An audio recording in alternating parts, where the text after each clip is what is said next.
Cooking Issues. This is Dave Arnold, your host of Cooking Issues, coming to you live from the heart of Manhattan in Rockefeller Center, Newsstand Studios. Joined as usual with John here in the booth. How you doing, John? Doing great, thanks. Yeah? Yeah. All Just good? peachy. Yeah? Yeah. Got Joe Hazen rocking the panels here in New York.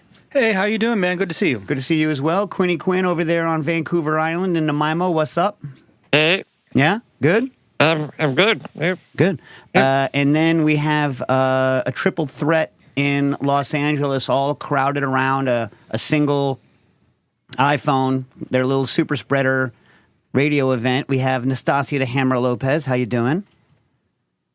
I'm good. Good, yeah. You sound like you're all crowded around. Are you leaned back and like on a couch somewhere, like you're in the distance? And Jackie Molecules is there. How She's you got doing? her usual. It's the usual posture, you know. Oh yeah, the usual. Yeah, could care less posture. Yeah, okay. And special guest over there in Los Angeles. Former coworker of mine, a longtime friend of the show, Austin Hennelly. How you doing? I'm doing well, Dave. How are you? Now, you sound clear as a bell. Here is someone who knows how to do a radio presentation, even on an iPhone, puts his face into the microphone to The phone speak. is in my mouth. Oh, nice. Yeah, well, don't chew on it. Don't chew on it. So, when I first visited you over there in L.A., you were at Domo, but now you're running the program at a Taiwanese joint, Kato, right, which I haven't been to. Hear great things, Michelin starred, the whole That's nine. right. Yeah, so why don't you talk to me about what you're doing over there? Yeah, so Kato was a restaurant on the west side of LA for about 5 years. They got a Michelin star in that location, tiny little strip mall restaurant. Got a Michelin star without any beverage program at all, which, as far as I know, at least the only restaurant in the U.S. to get a star without a beverage program. And then about a year ago, moved to a new location on the east side in the Row in downtown LA with a liquor license. So that opened up the opportunity to have a wine program and a cocktail program. What's the Row? Is that where all those tall buildings are, like the lofts and the art studio places? It's a development in around the Arts District in LA that has high-end retail as well as a few restaurants. So we're located in there. Hayapto, which is a 7-seat kaiseki restaurant, as well as the LA outpost of Chris Bianco's Pizzeria. So how fast can a 7-seat kaiseki restaurant lose money, you think?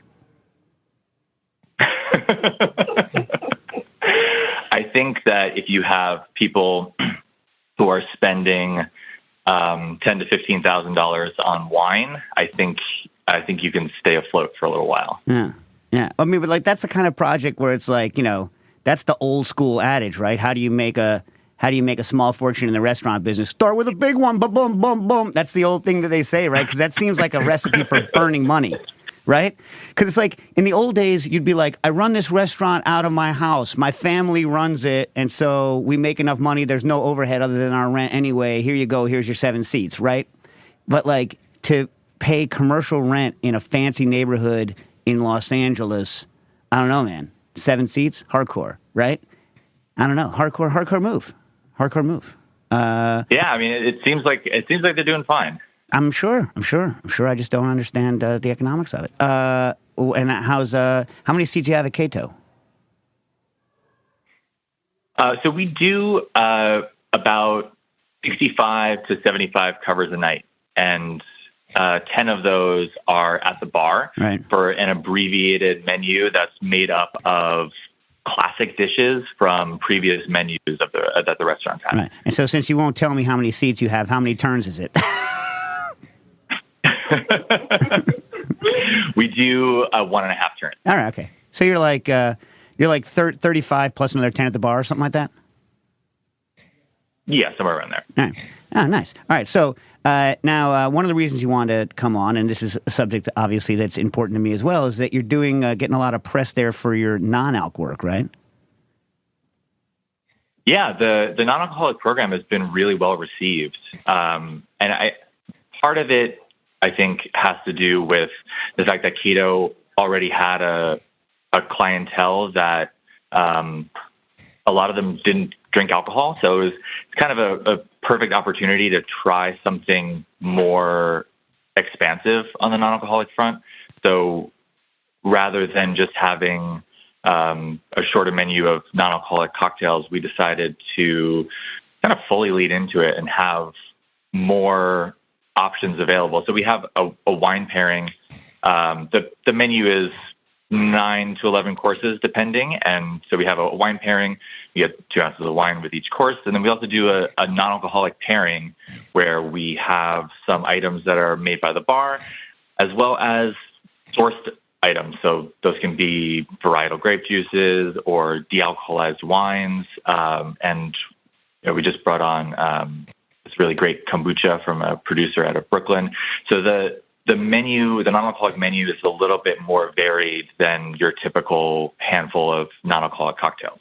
How do they verify the non-alcohol in the kombucha? How do they verify that? Or do you not worry? Is it not that hardcore?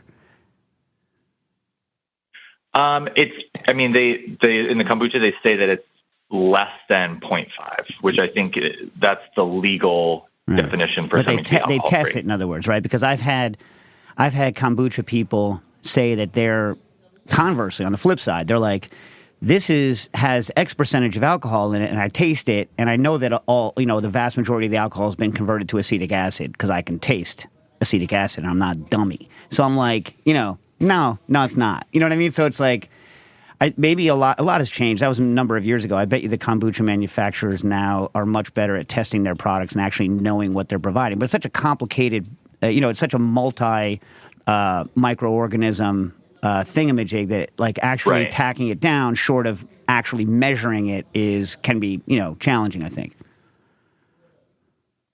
I'm sure they are measuring it to be able to sell it as with an alcohol-free designation. Yeah. Although interestingly, have you heard about this thing about this tattoo parlor in New York? Have you heard about this ephemeral? No, tell me. Okay, so it's a tattoo parlor. It's a temporary tattoo. Not temporary tattoos. They're called ephemeral, and they give you a tattoo, and the tattoo is supposed to fade within a year, right? And now, like 2 years later, people's tattoos not only haven't faded, but they just look kind of scrubbed out, kind of washed out, right? So they just look kind of nasty. And the people are like, what the hell? And they're like, well, maybe fade in a year, maybe. Like, for a lot of people, it fades in a year. That's what they're saying now. You know what I mean? So, like, just because somebody sells it, don't make it so. You know what I mean? Anyways, especially, no offense, you know who you are in Brooklyn. I'm saying, I love Brooklyn. A lot of skullduggery in Brooklyn. A lot of skullduggery. Stas, am I wrong about this? No, you're right. Yeah. A lot of skullduggery. Not saying you have to be doing bad things there. I'm just saying, if you look at people's claims out of Brooklyn sometimes, not that Manhattan's much better. Oh, speaking of which, I don't want to go any further. Last week, apparently, we insulted Trenton. So what happened, John? Rob L. reached out on the Discord to put in a good word for Trenton, and I will quote. Trenton, New Jersey. For all of you that don't know the lay of the land here, Trenton is the capital of our fine sister state, New Jersey, where I spent a good portion of my childhood, right? So that's how I have the right to say kind of whatever I want. You know what I mean? But Trenton, I meanly said, I don't know what they build there, and Trenton's claim to fame is it ain't Camden, right? That's what I said. So that's like, okay, so then what was the response? All right, so Rob says, it is the pizza capital of the United States, in my opinion, and is a place of great culinary note. Trenton, like New Haven, had metal manufacturers which were a major attractor of Italian immigrant labor and had some of the first pizza bakeries in the New World.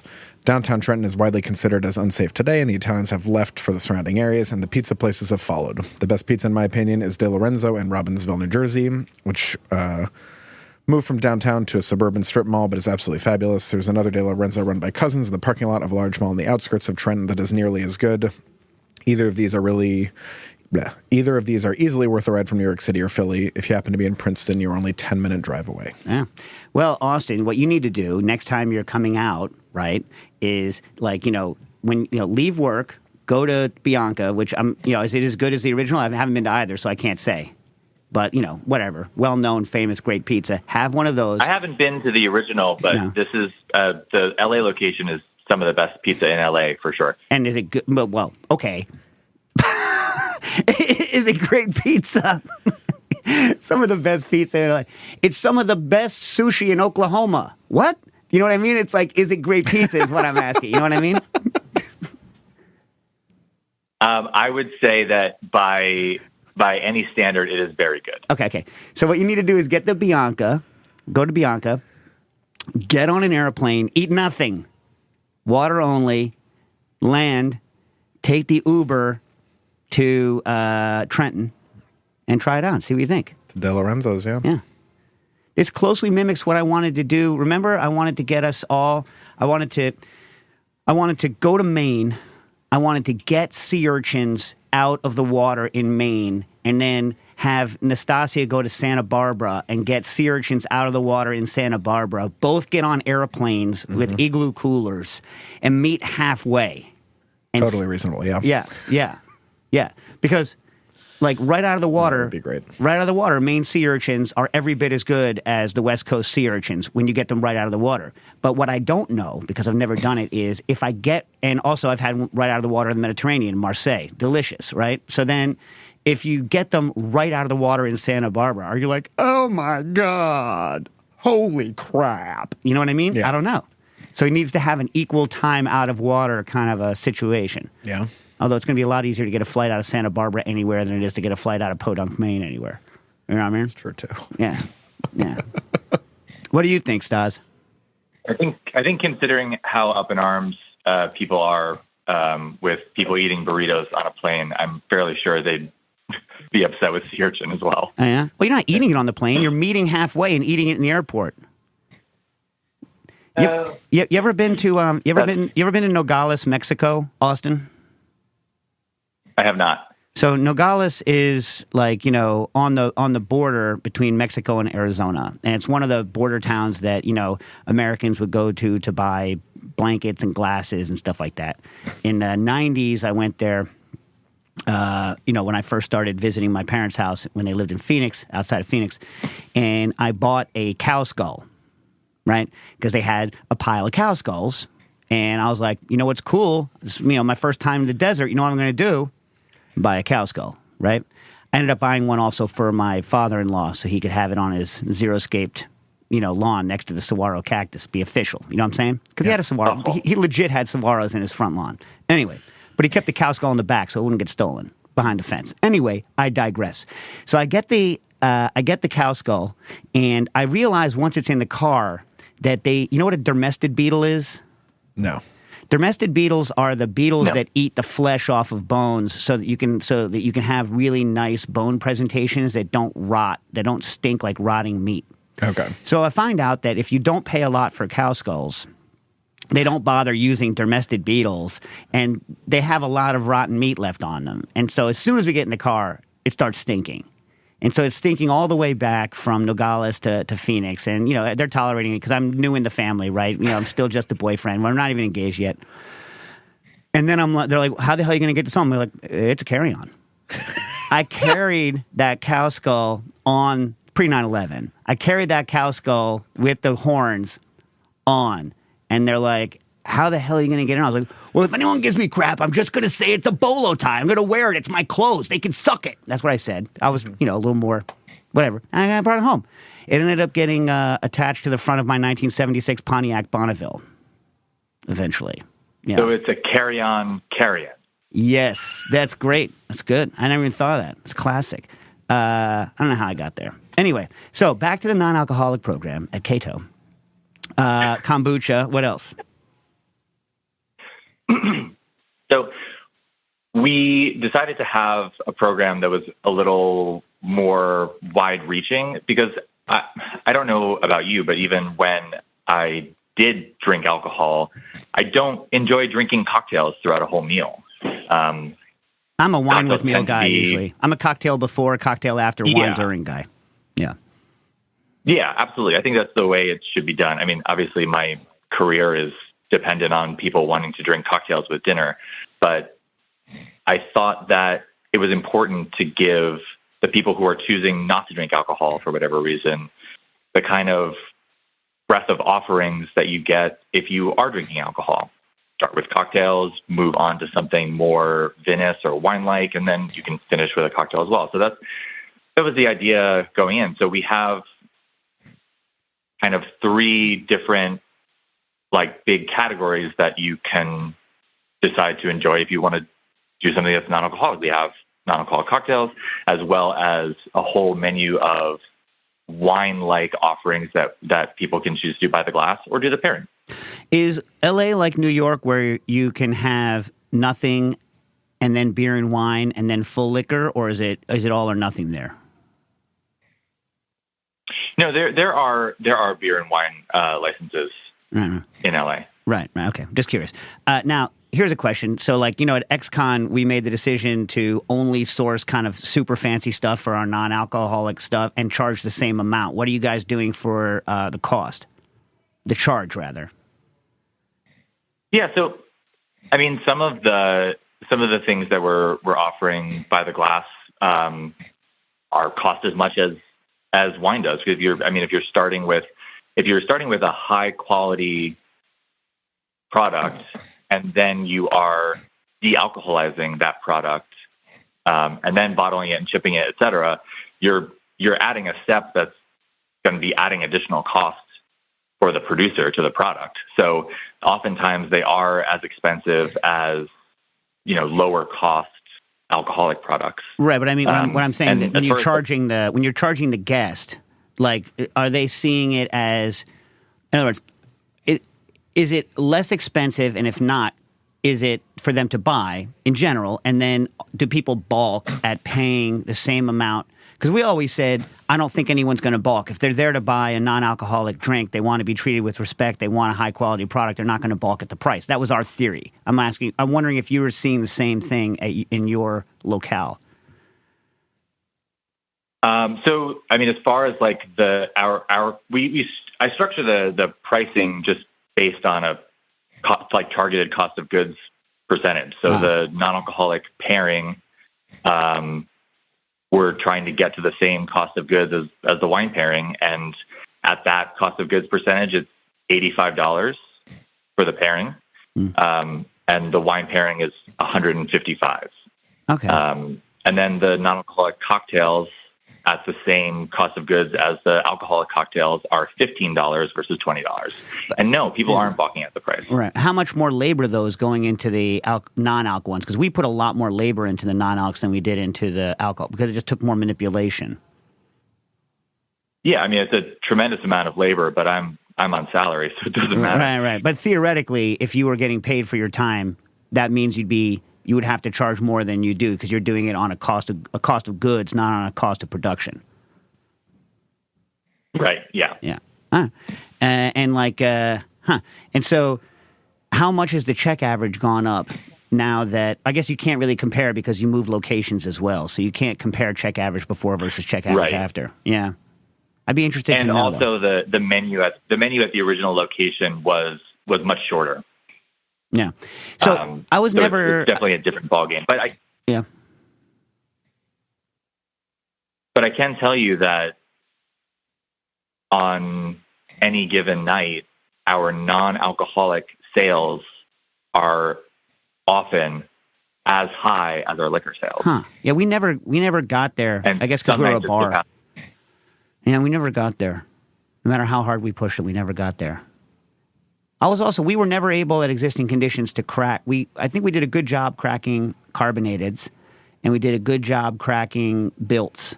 But I never felt happy with any of our attempts to crack a shaken cocktail or a stirred cocktail. You have any results on that?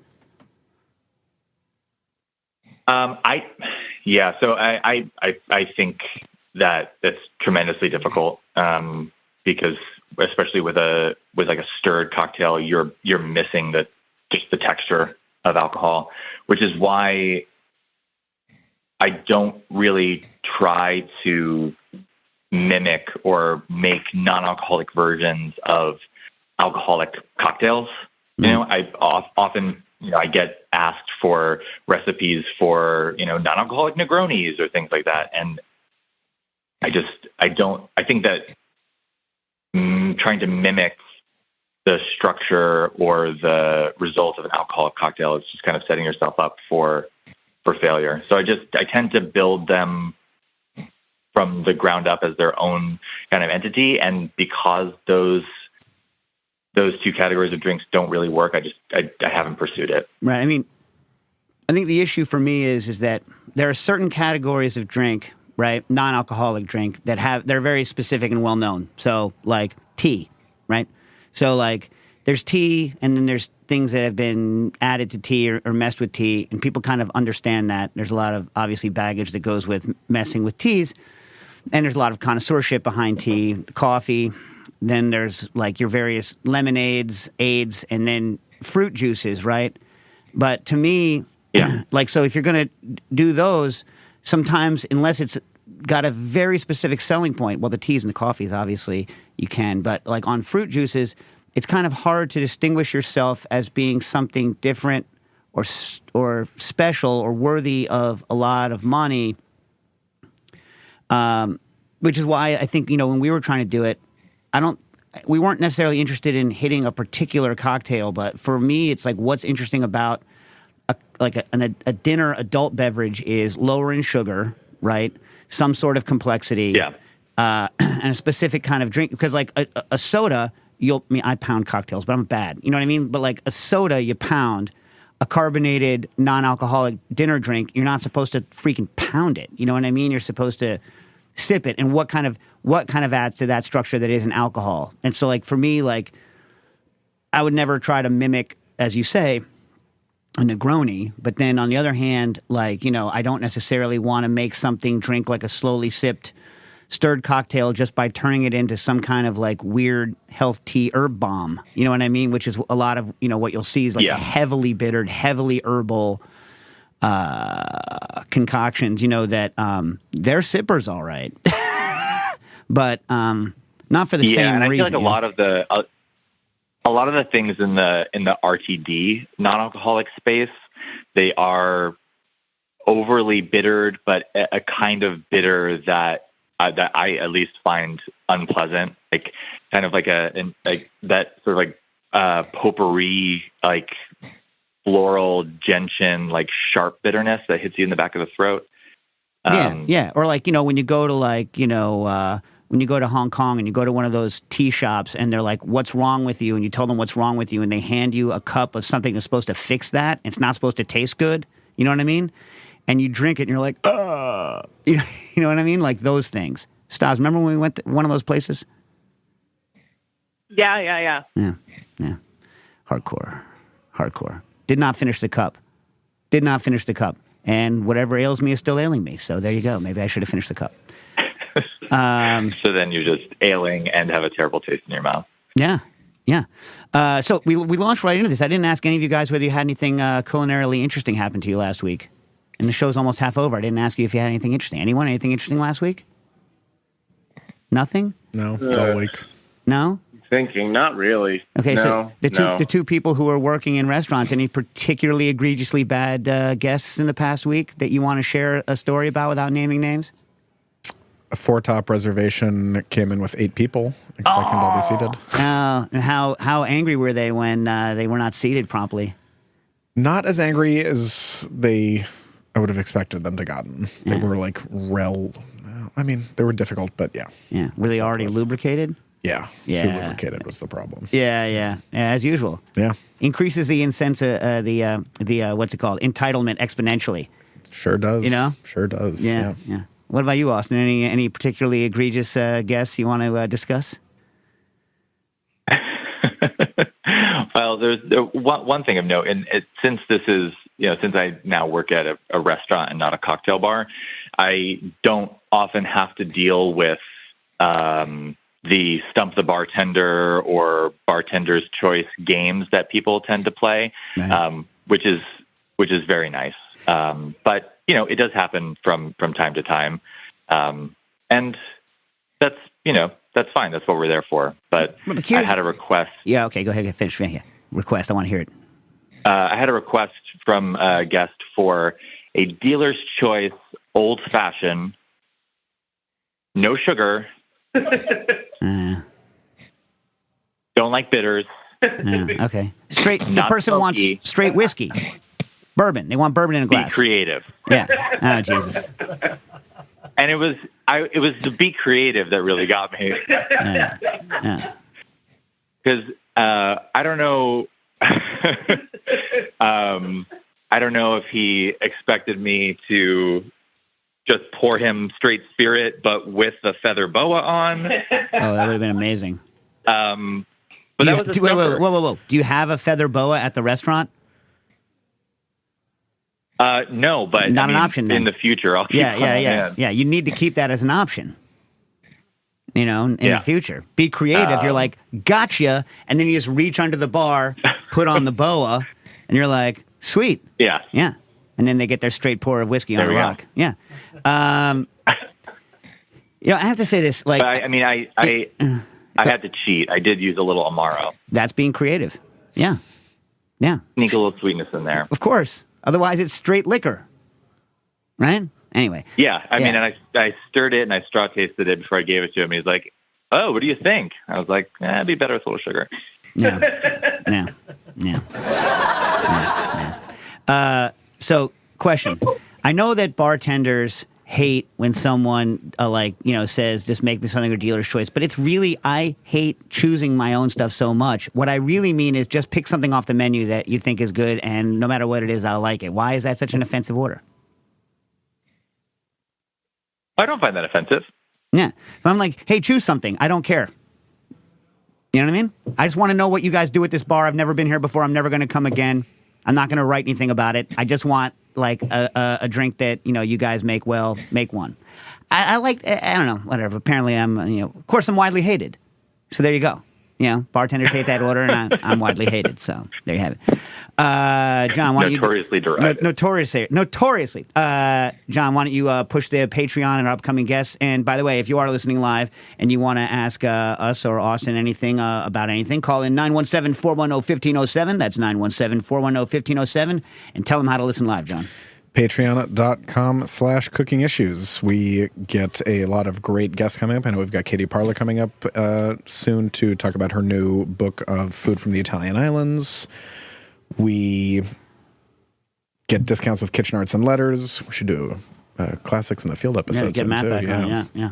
And access to the Discord and all the perks that come with that. So patreon.com/cooking issues, and there are different membership levels. You should join and check us out. Right.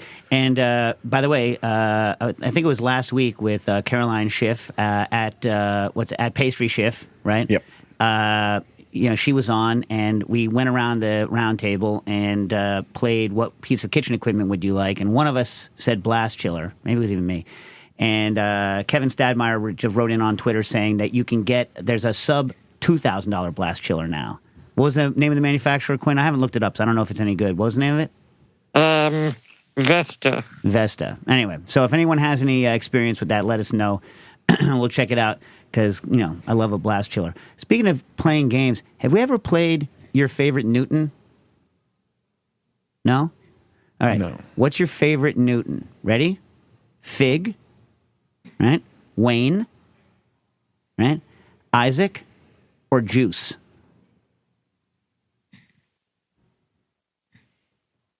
I mean, fig Newtons are pretty delicious. I don't think of them enough. Yeah. Juice. No one knows who Juice Newton is anymore. No, who's Juice Newton? Yeah. Juice Newton's a great singer. Playing with the Queen of Hearts. She had some fantastic albums back in the... Juice Newton is the answer to me. Sure. I think it's got to be Isaac, no? He's a weird dude, man. I think it has to be Isaac. I thought really long and hard about this, Dave. I think it has to be Isaac.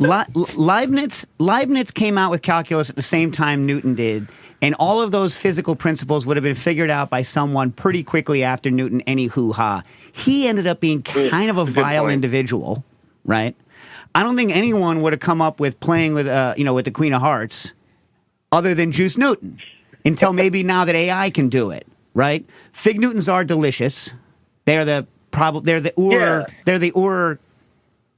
Newton pastry. So I go with those as opposed to, and Wayne Newton. Not only do I not know his songs too well, but he's on that surgery train. Wayne Newton. He's on that hardcore surgery train. You know what I mean? Anyway. Yeah. But I asked a bunch of people, and no one under the age of 45 knows Juice Newton. So I feel it's part of my need is to get people to go back and listen to Juice Newton. She's great. I don't know what, whatever. Okay. I'm fairly certain in that people in that age group also are not familiar with fig Newtons. Wait. It's a general Newton ignorance. Wait. People don't eat fig Newtons anymore? For that generation of people. People don't eat fig Newtons anymore. I mean, when's the last time Under you the had a age fig of Newton? 35, you said? For anyone younger than anyone, yeah. I mean, I don't eat anything like that anymore. When was the last time I had any cookie like this? It's not a cookie. It's not. It's freaking fruit and cake. It's freaking fruit and cake, Joe. For those of you that watch the commercials, my favorite cookie commercial back in that era, though, was Peak Freens. Remember Peak Freens commercials, anyone? No. Peak Freens are extraordinarily serious cookies. They're made for grown-ups. You never heard this? No. Yeah. No, we should turn this into a little segment. Yeah. Old commercials. Anywho. I got the perfect little spinning wheel for it. Yeah? Do you? Austin. Ooh. It keeps going. I like that. Austin, are you saying you've never had a Yes, fig Dave. Newton? Oh, no, I have had a fig Newton. Okay, thank God. Okay. When I was a kid, they started... I just don't think they're very popular with the Gen Zs. When I was a kid, or when I was a young adult, I think fig Newton popularity started to maybe wane a bit. And it was the beginning of the kind of skewtastrophe that's happened in recent decades where, like, it used to be when I was growing up, there were Doritos, right? And then all of a sudden there were Cool Ranch Doritos, and then there are an infinity of Doritos. And the idea is that if there's only one Dorito, you're like, am I going to get Doritos or am I going to get some other product, right? Whereas if there's an infinity of Doritos, you're like, oh, which Doritos am I going to buy? So it increases the overall buy of Doritos. So then the Newton folk did the same thing with Newtons, and they came up with raspberry Newtons, apple Newtons, all kinds of things. So, The apricot is delicious. oh, I've never had the apricot Newton. Delicious. I love dried apricots. It's my favorite fruit wrap. You know the Jova fruit wraps or the Joya, whatever it is, the Brooklyn-made fruit roll-ups, the original ones? Of course I do. Yeah. Apricot, my favorite. Or apricot. Love it. And Nastasia, do you remember my favorite California dried apricot variety? Blemons. Blenheim is correct. Ding, ding. High acidity. Delicious. Sometimes they're too low in sugar, so they need to be kind of effed with a little bit when I use them in cooking or cocktails. But they're the most, because I love high acidity stuff, and so like a high acidity dried fruit. Here's another good Nastasia. I think this is a Nastasia quote. Nastasia, what's the best peach? Do you remember what you said? No, I don't. The best peaches are I don't. The best peaches are nectarines. That's what you said. I was like, zing, Oh, yeah. zing. You want a peach but with less hair and more flavor? Go with a nectarine. Insulting all kinds of people right there, but I find it to be true. So what are you going to do? What are you going to do about it? It's our show, right? Yeah. So finally, I'm getting to this Mesos by Bezos question. And you all feel free to chime in. This rant is going to take fundamentally forever, right? And then we're going to need to rip through these other questions, which are all obviously equally. Do you guys have anything else you want to get in edgewise before this question causes me to completely unhinge my jaw? Oh, sounds like it's going to be a lot of fun. Get going. No, let's do it. All right. Okay. Mesos by Bezos quoted a paragraph or two from a CNN opinion poll. What is Dave's take on this recent article excerpt? A food is ultra-processed if you can't make it in your home kitchen, says Marion Nestle, author of over a dozen books on nutrition and food politics. At 86, Nestle, who retired in 2017, holds the title of Paulette Goddard Professor of Nutrition, Food Studies, and Public Health at New York University. It is a specific category of junk food that is industrially processed. It doesn't look anything like the foods from which it is derived, and usually has a lot of chemical additives of one kind or another, she explains. These foods are industrially formulated to be irresistibly delicious, so you can't stop eating them. All right, where do I begin? First of all, let me say that I have a lot of respect for Marion Nestle, a lot, right? She ran the food studies program. She was, kind of best known for her book Food Politics, and she's done a lot of good crusading specifically around false labeling claims and kind of the, going back to another word we used earlier, skullduggery that happens in the food industry. Having said that, I think that this new concept, which, by the way, if you haven't already, how many of you guys have already heard this catchphrase, ultra processed food? Yeah. Yeah? Heard of it. It's going to start trending up and up and up and up. I'm just letting you know that. It's going to start trending up and up and up and up. It first started getting used in the literature around 2010, 2012, right? And it's going to go up and up. And I hate it. I hate it. It is, you know how Sylvester Graham, I'll get into that later. I'll get into Sylvester Graham later after I've explained some of this stuff. It is basically the newest scientific spackling over a whole bunch of kind of moralistic, elitist attitudes towards the way people eat and to wishing to change other people's dietary habits to fit what you think is healthy. And the term itself, ultra-processed, if you look into kind of its derivation, is written in very moralistic terms. So I'll go back to one of the early papers. In 2012, Carlos Monteiro et al. Wrote a paper called Commentary, The Food System, Ultra-Processing, the Big Issue for Nutrition, Disease, Health, and Well-Being. This is in 2012, all right? And this was about, I think he was, in the original group who was kind of coining this term of ultra-processed as being something that to look at. All right, so from that article, our general theory is that the global food system, and specifically its increasing domination by processed food products as specified and defined here, is the big issue for nutrition, disease, health, and well-being. So right away, by the way, all of these papers are written by people with hardcore axes to grind, by places whose specific job it is to tell you how to eat and what is considered healthy and what is not, right? So it's not that their data is necessarily wrong on account of that, but I already don't trust them. It's like when tobacco people tell you that tobacco is healthy, that is not trustworthy. If a tobacco person pays for a study and then that says tobacco is going to kill you, all of a sudden I start to trust it more. When people start writing things that are counter to what they want, I trust them more. It doesn't mean, just because they have an axe to grind, though, doesn't mean their data is wrong. But I'm just going to say that from the get-go, right? Okay. In the last, where is it?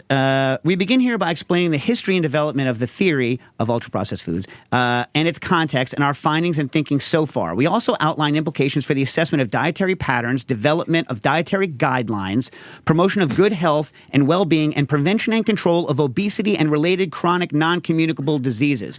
So right there, they're saying, there's something wrong and we're going to tell you how to live. Already, I hate that. I already hate that. They then go on to notice the lead author is from Brazil, and his point is that in Brazil sometime in the 80s, Brazil started getting fatter, like fatty fat Americans. And why? What's different? Because he's like, we're not eating the exact same thing that Americans are eating, and we don't have the same culture that Americans are eating. We used to think Americans were getting fat and having these problems just because they're bad people. I'm really paraphrasing. He didn't say any of that stuff, but he basically wanted to know, why is it in what's considered, a high but more middle income and not the United States or UK, why are we starting to see increased rates of these kind of metabolic, what they call metabolic syndrome, which is another thing for another day. But he's like, the answer is ultra-processed foods, right? And ultra-processing, as stated above, our specific thesis within our general theory is that the principal dietary driver of pandemic overweight and obesity and of related chronic non-communicable diseases. Forget how crappy all the data is on just using weight as an indicator of health. Specifically, like corrected for your age and whatnot. Like, forget all the fact that data is trash and garbage, right?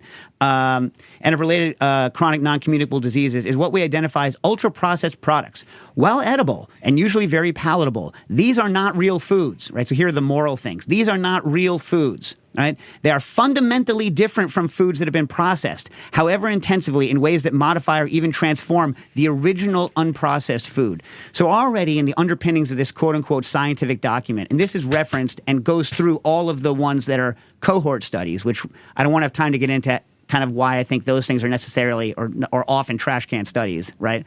But you can already see the moral kind of underpinnings of what they're saying, right? So they're fundamentally different and somehow worse. Ultra-processed products are not made from foods. They are made from ingredients. Some of these are derived from foods, such as oils, fats, flours, starches, and sugar, but many are obtained by the further processing of food constituents, such as hydrogenated oils, hydrolyzed proteins, starch-modified sugar. I don't even know what a starch-modified sugar is.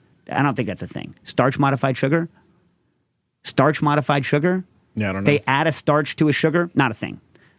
Not a thing. And extruded or otherwise processed remnants of meat, right? So the act of cutting meat up and putting it through a sausage grinder now makes it ultra-processed, right? In reality, they're anti-salt, as though salt is some sort of new thing, right? Numerically, the great majority of the ingredients of ultra-processed, numerically, are additives and a variety of types, which include preservatives, stabilizers, emulsifiers, solvents, binders, bulkers, sweeteners, sensory enhancers, flavors, and colors. The function of many of these is to make the product look, smell, feel, and taste like food. Bulk may come from air or water. Synthetic micronutrients may be added to fortify the products. So what you have here is a scientific distillation of this kind of BS garbage, pollen trash about how you're supposed to eat what your grandparents eat, as though your grandparents were freaking healthy, right? I mean, my grandparents were quite healthy. But my great-grandparents, you know what I mean, or my great-great-grandparents, they ate a crap ton of salt. They ate pork barrel stuff. You know what I mean? Like literal, like salted pork barrel stuff. So what they consider food are food and minimally processed food. Stuff you do in the kitchen is okay. So fermentation and malting, as long as you don't make alcohol, alcohol's no good, right? These are ancient, and you can do them all at home. These are in quotes that they say. Interestingly, you can peel things. So you're allowed to throw away all the nutrients from a potato by peeling it. That's fine. You know what I mean? But it's still not ultra-processed. As is vac packing and sterilization. For some reason, sterilization is okay. Culinary ingredients are okay to use a little bit. That's oils, fats, flour, sugar, and pasta, which is very hardcore extruded and made from semolina, which has almost none of the whole... none of the brand, none of the germ left at all, right? Very highly tweaked out product, right? Those are all old technologies. You're allowed to use those carefully, right? And then processed foods like canned beans, you can use them sparingly. They're okay because you can still recognize them as food, but really you should be using dried beans. So already... And then stay away from anything that's been processed, like sausage. And they group together a bunch of things that you could easily make at home, especially if you were doing it in the old days. And they literally have pictures in this article of like people sitting around a family freaking table and cooking things. And what they're saying is that if you have the privilege to be able to spend the time to buy a bunch of dried beans and whole meats and chop them up and cook them and enjoy them around the table with your family, that you're going to be healthier. Rah, rah, rah, right? It's just a labeling of this elitist trash that I hear all the time. And I guarantee you that what's going to happen instead is this term is going to be co-opted by big companies, because you know who's out to make money? Food companies. And you know what people don't have time to do? Cook a bunch of dried beans and whole meats from scratch every day. So maybe look at that. Maybe look at the fact that people have to do other things to make a living now, and we can't all sit around and cook dried pulses and whole grains all day and do nothing else. And to label breakfast cereals, which were the original health foods, sometimes they'll say, oh, sugared breakfast cereals are bad. Well, I got to tell you, some breakfast cereals are basically the least processed things you can do. You take wheat, you shove it in a roller, pop, it comes out the other end as Raisin Bran. End of story. Now, they might add flavorings to it, but it's basically a whole food. So they're labeling things, they're putting a moral label on it, and it really ticks me off. I really don't enjoy it. Is that clear? And going back to Sylvester Graham in the early 1800s wrote a book about bread, where he basically said the reason society sucks is because we buy bread from bakers. Those evil sons of bakers, right, are ruining us. We have to have the mother cooking bread at home. Otherwise, it's not going to be good because it's the love and the fact that she makes it. That is what makes you healthy. And this newfangled sifting that we use with our flour and these bakers that they bake it when you're not there, they can't make a wholesome bread. And this is basically newfangled Grahamism. It's Grahamism under a different guise, and I hate it. Okay. That make any sense? Yeah. So, it was a couple weeks, Mesos, until I could get to it, but there you have it. Zach from Pittsburgh. I've trained my mouth to handle pretty much any spicy food from capsaicin. Different story for my gut, though. Do I need to just work on it longer, or should I accept that I'm getting old and should stay away from anything above a 5 out of 10? A lot depends on how much other stuff is in your gut with it. I think, eating a lot of spicy stuff on an empty stomach is going to kind of rip it up. But I've noticed that my stomach maybe hurts a little more as I'm getting older. Any of you guys notice this with spicy foods? Wait, say that again? So he's having trouble, Unfortunately, yes. Yeah, his mouth can take it, but it kind of burns in the stomach a little bit. I never have any problems on the exit. I have no exit problems with capsaicin. You know what I'm saying? Yeah. I've got no fire on the outside. You know what I mean? But it does hurt my stomach more. But I think I relate to this, Dave. Yeah. This is like a story of my life. I mean, I'm the kind of person, I'm always, I'm at a Thai restaurant asking for Thai spicy kind of thing, and I can handle it, but then I'm always like, my stomach feels like garbage, and obviously we know why. but is there anything you can do to ameliorate it, like eat more of the rice or what? I haven't figured that out. I mean, I sort of just will pop Tums indiscriminately, and I don't really know if that's helping or not, but... Yeah. Now you have that Lil Wayne song going through my head, pop Tums, pop bottles. Anyway, yeah, that's Lil Wayne, right?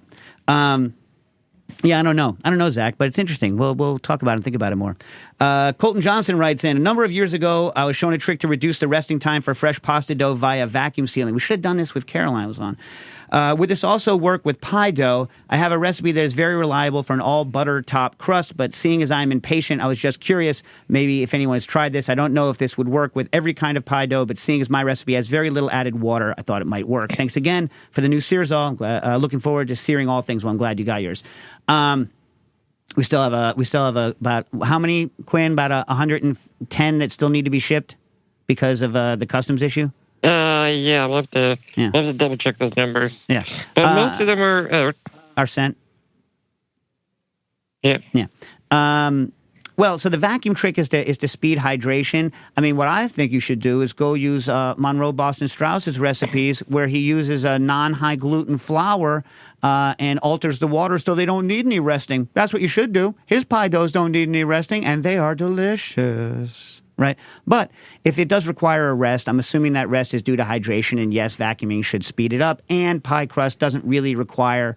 that's interesting. If you're going for super flaky, I wonder whether or not vacuuming it would damage its ability to kind of puff away from the water in the thing. Probably not, especially if you're not sucking too hard of a vacuum. I would say try it and let us know. Right, Stas? Try it and let us know.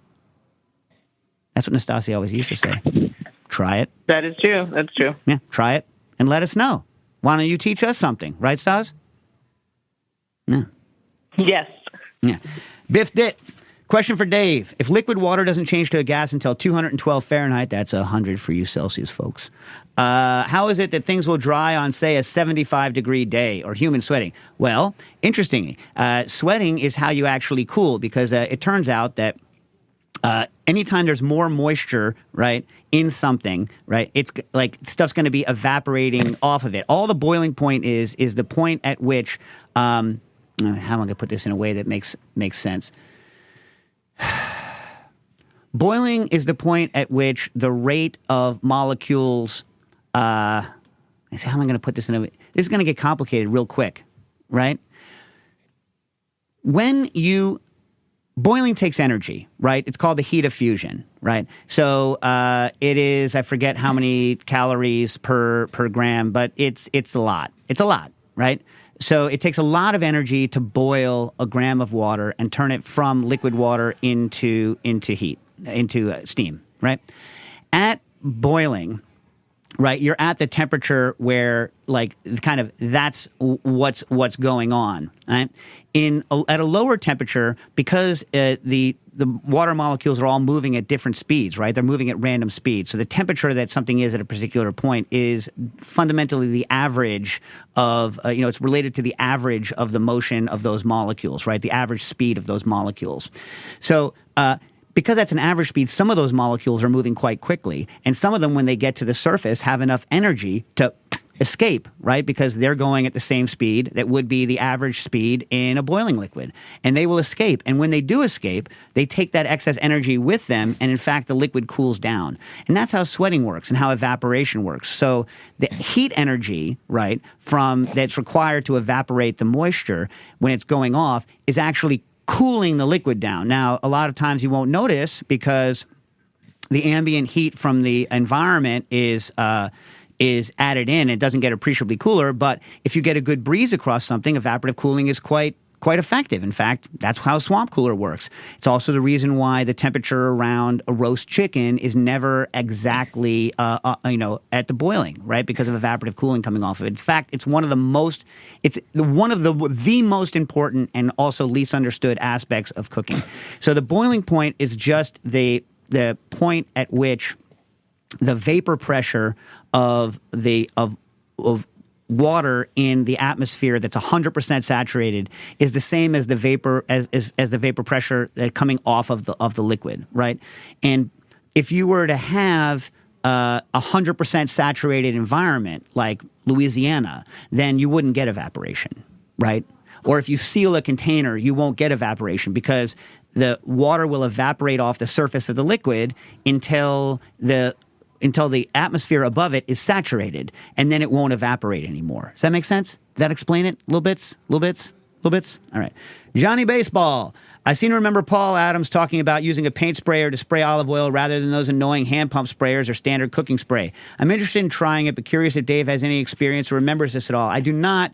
Those are propellant-based. Usually, some of them are compressed air. Some of them use propellant. I haven't used them.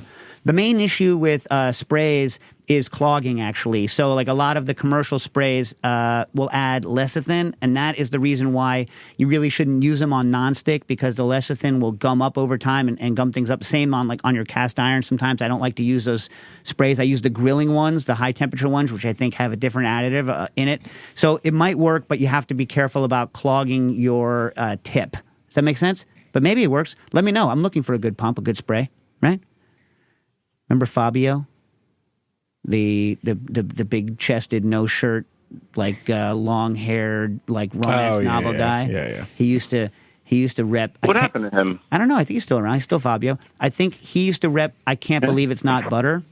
Mm-hmm. So he'd be, huge and sexy with his hair, and he'd be like, I can't believe it's not butter. And then he did the spray version, and he literally the commercial. And so we all used to say this, we all our friends used to be like, I can't believe it's not butter. Spray. And we're like, so gross. Such a gross idea next to this, Adonis. You know what I mean? Anyway. Were you ever a Fabio fan, Stas? No, God, no. No. In my mind. You think he's hot, Dave? No, I mean, he's romance novel hot. He was literally a romance novel model. Was. Yeah. But he also, he has a little bit of a Kenny G look about him. Maybe it's just the hair, right? Anyway. I mean, he looks ridiculous. I'm looking right now. He looks absolutely ridiculous. Does he still have the pecs? Does he have now pec implants? Have you seen freaking Sylvester Stallone had all the implants, so in the Expendables, no part of his body was moving in unison with the rest of his body? You ever see that? Kind of amazing. Amazing.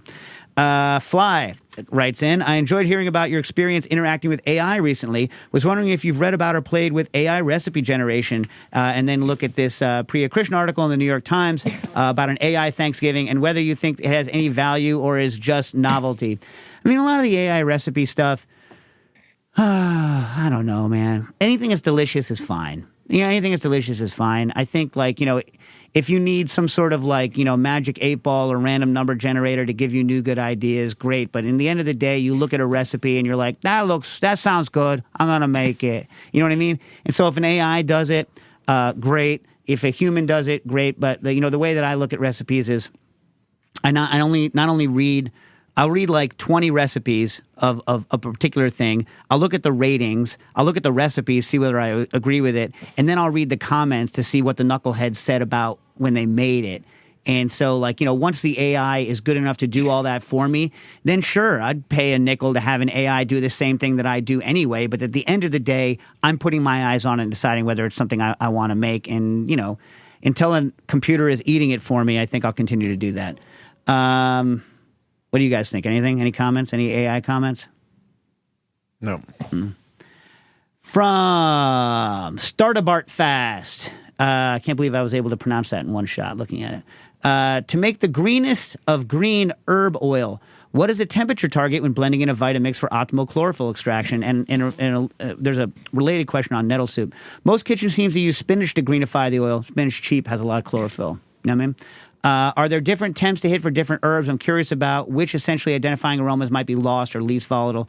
Present it in a graph for supporters. You know what? I just don't know the answer to it. In general, you heat herbs when you want to destroy the enzymes in them that would otherwise cause oxidation. So the best thing to read on this with temperatures is old. It's Harold McGee's Pesto chapter in The Curious Cook, which is still available, might be online for all I know. But he talks about blanching temperatures. But those blanching temperatures, really do fundamentally alter the nature of the oil. Theoretically, if you blend in the complete absence of oxygen in oil, you should be able to extract all of that stuff and then get rid of all the liquids before they oxidize. And then the coldest thing you can do is probably the best thing. You won't need any kind of oil, won't need any kind of temperature at all. In fact, when we were doing herb oils, back when we were hawking the Spinzall first, we tried to keep it as cool as possible, correct? Yeah. Yeah. The only thing we would heat are things like capsaicin, where we're trying to take a dried pepper and extract all of the spice from it, and that takes, energy and time. But herbs, as soon as you blend them, they bleed right into the oil. So I wouldn't say you need high temperature at all. I think it's oxygen's your enemy and water's your enemy. Christian Sacco, hey team, if you're brining meat, what percent salt would be appropriate? I recently did a 1.5% brine, as I would for most meats, but the bird came out way under-seasoned. Obviously losing a lot of salt to excess brine. Yeah, really you want to think about total brine concentration, and also most of us don't salt things like chicken until they're fully brined, i.e. days. So in general, I use a higher brine concentration, like 3%, and I only do it for a couple of hours. Realize that you're not equalizing on that, and so you need to have a much higher salt concentration than you would to penetrate all through. And as it cooks, some of that salt will penetrate through. So a lot of it depends on how long you're going to soak it, right? So it's the longer you're going to soak it, the lower you want the brine to be. But in general, I go for a higher percent for a shorter period of time. And obviously, the more brine you're using, everything changes. When I'm doing actual fully brined recipes, I calculate total meat and water weight and do my brine percentages based on that.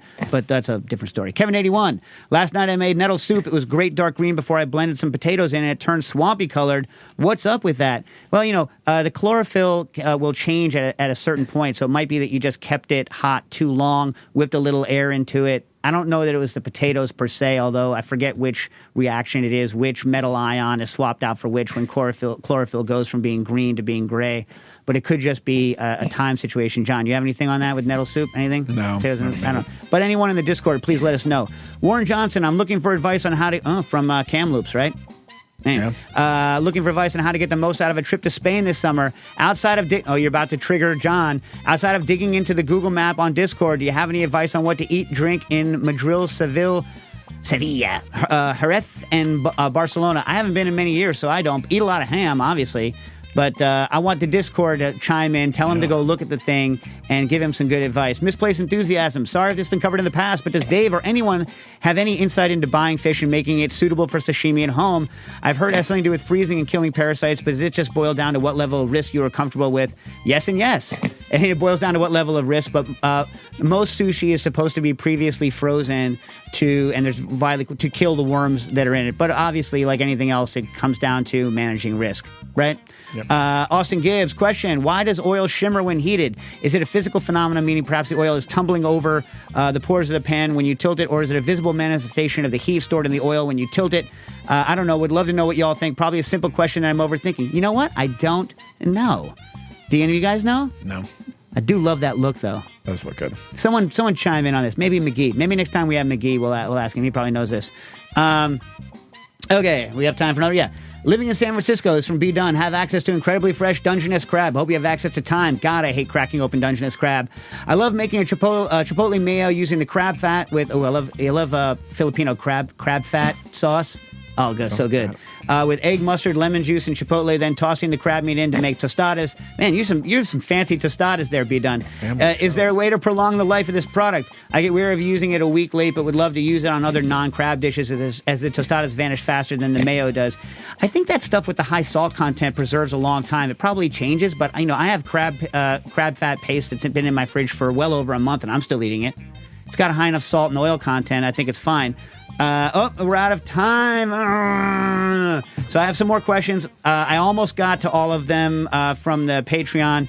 1, 2, 3, 4. We'll get to the 4 that we missed next week when we have as our guest Katie Parla. You said it like a machine. Katie Parla. Something in my throat. Katie Parla. Cooking issues.